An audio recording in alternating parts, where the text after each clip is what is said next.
White people did not exist before 1681. Again, white people did not exist on planet Earth until 1681. Number two, any claim that this group called white people, any claim that that group is rooted in biology or derived from genes or biology or is innate or is from nature is a lie. Third and final point. As a matter of foundational law, actually let me say it this way, white supremacy has been embedded in the United States of America from its founding as a matter of law. Now, I don't expect you to buy all that, to get all that, to believe all that, at least not now. But my job is to share with you the legal history that proves each of those three claims that I begin with. So let's go. Let's get started. We have to begin this conversation in colonial North America, specifically in the colonies, the British colonies of Maryland and Virginia. Both were British colonies, and both shared a number of particular characteristics. First, their economies were rooted in tobacco farming. If you know much about tobacco farming, it requires tremendous human labor. Lots and lots of workers. So those who owned large plantations, big landholders, constantly needed laborers to do the work to grow the tobacco. In addition to sharing an economic base, both colonies had an incredible gender imbalance, roughly 10 men for every woman. Now, let's understand a little bit about the folks who constitute the people in these two colonies. Oh, and by the way, let me give you a year. We're in the early 1600s, okay, the early part of the 17th century, colonial North America. England had, for some bizarre reason that today demographers cannot explain, there was a population boom in England in the early 17th century. So there were lots and lots of poor British people who were on the public doles, who couldn't find a way to make a living, who couldn't feed themselves. So the king in England was quite happy to have them sign a contract of indenture to then go work in the British colonies. And that is what happened. Both indentured and enslaved persons, according to historian Edmund Morgan, were sold and traded like cattle. But of course, not all laborers stand equal in terms of their labor agreement or lack thereof. Those who came under a term of indenture worked for a term of years, and presumably this indenture was an agreement that they chose to enter into. The terms of indenture were largely protected by British law, although the terms that took form in colonial North America were quite different than those that existed in England. For example, in England, indentured servants could marry because that was viewed as the way to produce the next group of workers. In this country, indentured servants were prohibited from marrying, and if women were unfortunate enough to get pregnant during their term of indenture, they added usually about 7 to 9 years onto their term of indenture, and 1 year to the father. Slavery, of course, was a status that came with life, work for life. There was neither British law nor international law to prohibit or restrict slavery. What we do know is that at this time period in colonial North America, there were free persons of African descent. We know that landholders freed slaves. They did so in wills. They did so by allowing them to purchase their own freedom or the freedom of a family member. The vast majority of workers, laborers, in colonial North America at this time were British men, British workers, the vast majority. There were some women, there were some European laborers from Portuguese, Dutch, folks from Ireland and from Scotland are also revealed in the records, but the vast majority were British men. There were small numbers of persons of African descent, and there were even smaller numbers of members of native tribes. But in this slide, I'm trying to capture the socioeconomic ladder, and really that ladder should be about as long as this room. The landholding elite are, in today's parlance, that's the 1%. And the vast majority of folks who were in the colonies were laborers. Again, they were British, other Europeans, Africans, and members of native tribes. Here's what I find folks have the most difficult time with.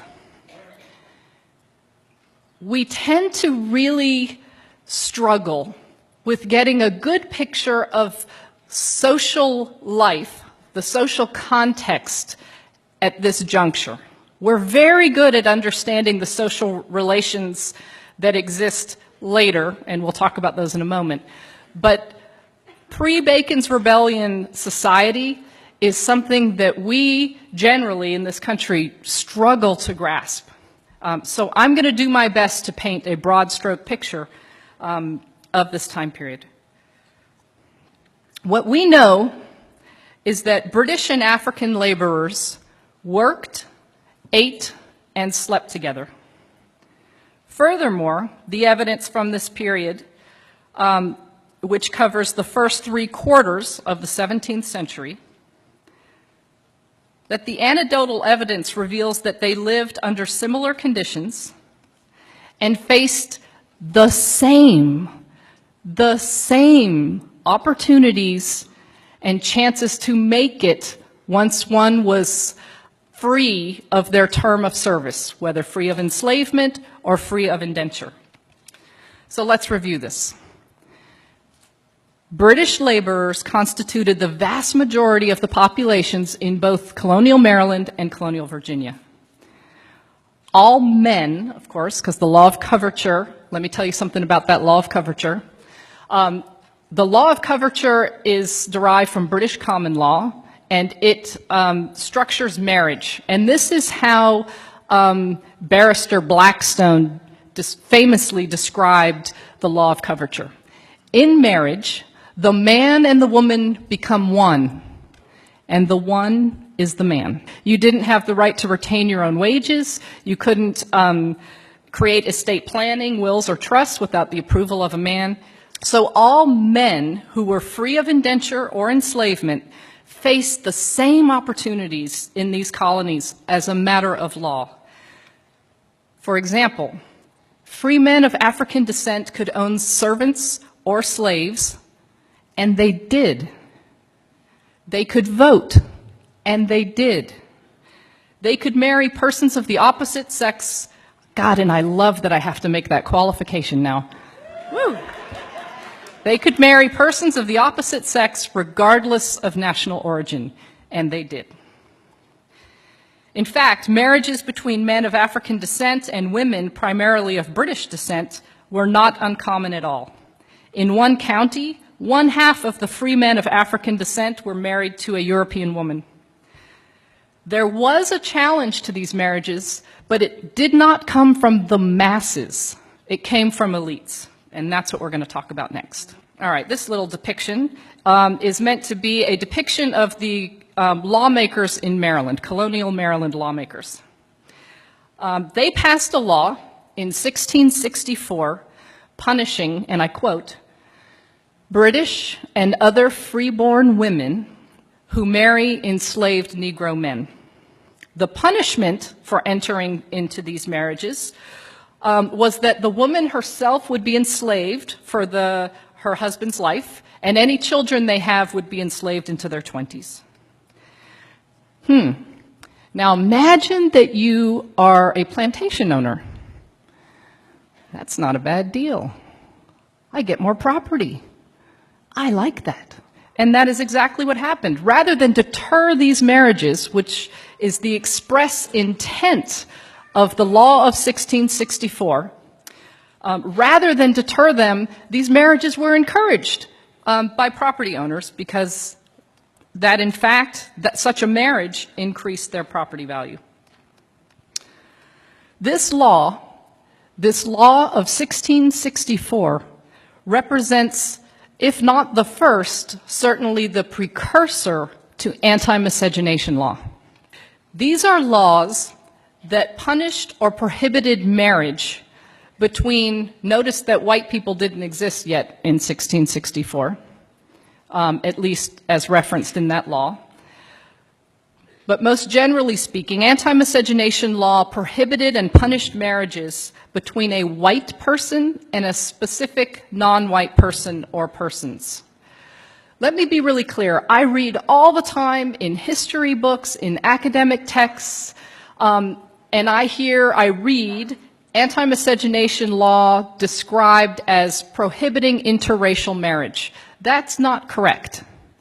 For example, a member of a native tribe could marry a person of Chinese descent. Both were understood as racially distinct, but never did anti-miscegenation law prohibit such kinds of marriages. The only marriages that anti-miscegenation law prohibited were those between a white person and always a person of African descent, and sometimes various other groups. Okay, so just so we're really clear about anti-miscegenation law and its link to whiteness. A couple other things to note about anti-miscegenation law. It's not derived from British law. Anytime we look at law and study history and you see a break from British common law, you always want to pay attention because it tells us something about the needs and desires of those who wielded power in the colonial context. So anti-miscegenation law was one of these laws. They were passed colony by colony and then state by state. It's a really important area of law for a number of reasons. But for our purpose this morning is because it's where this human category called white first appears on planet Earth, the first time. In addition, anti-miscegenation law is important because it lasted more than 300 years. These anti-miscegenation laws literally shaped the faces of this group of more than 2,000 X number of people that I'm looking at today. The Maryland legislature sought to correct for the encouragement of marriages that they described in that previous law of 1664 as, quote, a disgrace, unquote, to the British people, as an indication that the, quote, British or freeborn woman must be forgetful of her status as free, end quote. So they passed the law of 1681, and in this law, it made it illegal for British and other white women from marrying a Negro slave. And furthermore, the law punished any landholder who encouraged the marriages and any religious authority who performed it. This law equals the invention of the human category white. Did these group of laborers, some of whom were from Portugal, some from Holland, some from Ireland, Scotland, did they have a little genetic transformation that occurred right after the General Assembly in Maryland met, creating a genetic sludge that we can now call white? Virginia passed its first anti-miscegenation law in 1691. In Virginia, the law prohibited both white men and white women from marrying a person of African descent or a member of a native tribe. But lest I leave you thinking that gender equality was being created in this law, let me quickly dispel that. Studies of antebellum courts reveal that, in fact, anti-miscegenation law was that, at least in the language of the law, prohibited these marriages for white men and white women. But here's what we know from antebellum court cases. We know that plenty of white men married and or engaged in intimate sexual relations with prohibited women. However, very rarely were they brought to court and punished under the anti-miscegenation law. Very rarely. So here, pay attention to this. This law, in its enforcement, is largely focused on controlling the relationality and the sexuality of white women and non-white men. Furthermore, think about the enforcement practices that come out of this particular law. What's the result? Who becomes more available for who? We see a further step in locating patriarchal power squarely among and within white men. We've talked about the law of 1664 and the amendment to that law in 1681. And we've noted that the key difference between those two is the reference to the group who's of concern. The language has shifted from British and other freeborn to British and other white women in that particular law. So the question becomes, well, what the heck happened between 1664 and 1681? And the answer is Bacon's Rebellion. This was a massive revolt in the colony of Virginia that lasted more than a year. Let me give some background of the seeds of this rebellion, what helped give rise to this violent outburst. Those who were enslaved, I don't think it's hard to imagine, were by definition of their status disgruntled laborers. And remember that pool of readily available workers from England who were poor and happily sent off in the guts of ships? Well, they dried up. That population surge ended, and there was no longer a pool of laborers from Britain available to handle the work on the plantations in the colonies. The result is they began to impose harsher punishments on indentured servants who were already here, so that relatively minor infractions would result in significant extensions to their years of service. Those who completed their term of indenture or who were released from their status as enslaved were frustrated. They were frustrated because the King of England gave almost all of the farmable land to his buddies. And even if they could find land to grow tobacco on, prices dropped and taxes went up.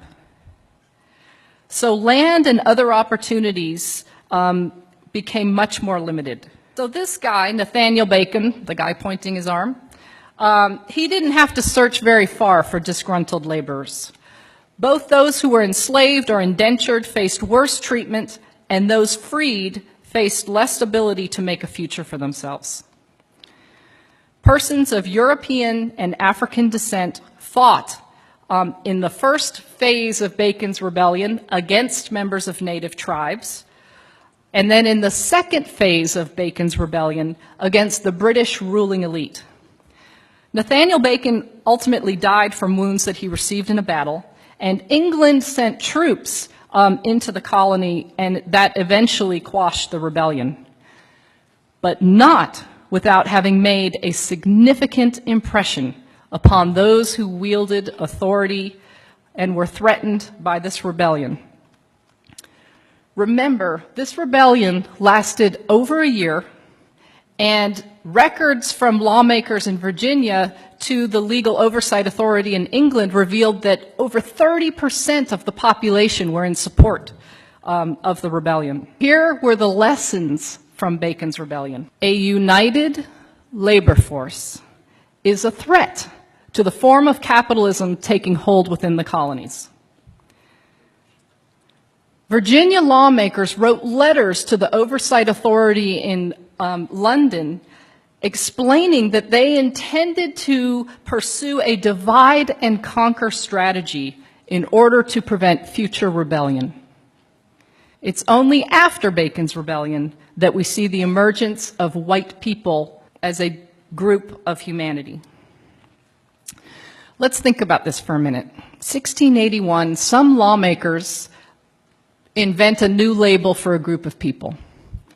Imagine, if you will, just for a second, for fun here, that I'm a lawmaker, and I just pass a law claiming that 3/4 of you in this room are crunchies. Okay? So 3/4 of you are crunchies, and the other quarter of you are not. Who gives a damn? Who would care?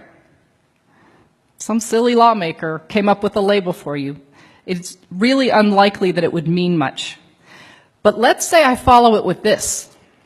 Those who are crunchies, you can pay no more than $25 a night for that hotel.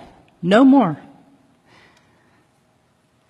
Those who are crunchies are the first to come into any room at this conference and the first to leave. The first in line at the bathroom, at lunch, at any other line that forms, and the first to get to leave. And that these privileges and advantages that come by virtue of this label that I asserted upon you as a lawmaker continues when you walk out these doors. That it shapes how you are treated and what you get to do for years and years to come. Imagine you're one of the crunchies. Imagine how you might start to feel. Wow, I must be special. Imagine you're not a crunchy. Wow, what's wrong with me? This is not fair. Let's return to the divide and conquer strategy. Laborers, prior and through Bacon's rebellion, were united. They lived the same darn lives. They faced the same opportunities, rights, and privileges once they were freed from enslavement or free from indenture. That's about to change. A slew of laws were passed in the decades after Bacon's rebellion and continued to get passed into the first quarter of the next century. The first slew of laws included the prohibition of free blacks from holding public office, the prohibition of blacks and native tribal members from marrying whites, the requirement that whites, upon completion of their terms of service, be paid goods including guns and gunpowder, a prohibition of free blacks possessing a weapon. We're going to come back to that. The prohibition of blacks testifying against whites. These laws began to give different meaning to these labels that prior to this moment just referenced where your nation of origin was. Not anymore. I want to return quickly to the law that prohibited free blacks from possessing a weapon. What this law did was essentially strip free black men of their ability to hold patriarchal power. Because look, under the law of coverture, here's how things worked. Men were in control, controlled women, their spouse, controlled their children, and had legal authority to do so, including severe beatings, all financial assets and land. The man had the control. But the exchange was that in exchange for that authority, he protects. That's the trade-off for patriarchal power. Stripped, made impossible by virtue of this law. And then let's look at this law that prohibited blacks from testifying against whites. We will see that throughout U.S. history. Mexicans prohibited from testifying against whites, Chinese prohibited from testifying against whites, and then it just becomes mongrels, the label, to include persons of Japanese descent and the like. So that's a law that we see throughout U.S. history. When you look at these laws, what's the message to white people? Each one of these laws has a message to this new group of people called white folks, on the one hand, and a message to those who it denies or restricts on the other, each one of them. This package of laws, first passed after Bacon's Rebellion, did something extraordinary. Let's imagine that that light up there represents the landholding elite, the 1%, and this represents the socioeconomic ladder in the colony, okay? And so this hand over here represents this new group of laborers called white ones, and this hand over here represents laborers of African descent and members of native tribes. Before Bacon's Rebellion and through it, these laborers had the same lives, faced the same opportunities, and that changed. But when you look at these laws that passed that created this change, it divided these, created different meaning for this group versus this group, but it didn't do a whole lot to lift the economic status of white people closer to that of the white elites. Very little movement up. What it did do was it plummeted the bottom, created a new bottom to colonial society, and shoved persons of African descent and members of native tribes there. So let's look at this group of humanity called white people. We learn from this history that white people were built upon the idea that British had of themselves as white, as Christian, as freeborn, as deserving of rights and privileges from which others can be denied. To this day, white people have not been defined as a matter of law to this day. This history teaches us that white is the tool by which laborers were divided. Those who shared the same living conditions, the same opportunities, now experience ourselves as more connected with Paris Hilton than with our African American neighbor, even though our economic status is far more similar to that neighbor than to the lives of the 1%. But not only did this new organization of society create a new bottom to it, it created a link that heretofore had not existed that connected this new group of laborers called white people with the elite. And what was that connection? This shared status called white, embedded with the presumption of its superiority. The other thing to note about the invention of white people and the meaning of white that this history reveals is that white constituted the center of patriarchal power. And we see that most clearly through anti-miscegenation law and specifically through its enforcement. We're going to move from the 17th century into the 18th century. The American Revolution has taken place, and the First Congress of the United States of America will meet for the first time. And when they meet, they will establish laws regarding citizenship in this new country. This is the building actually in New York where the first Congress met. Here are the men who represented the first Congress. These laws regarding citizenship include an area of law called naturalization law.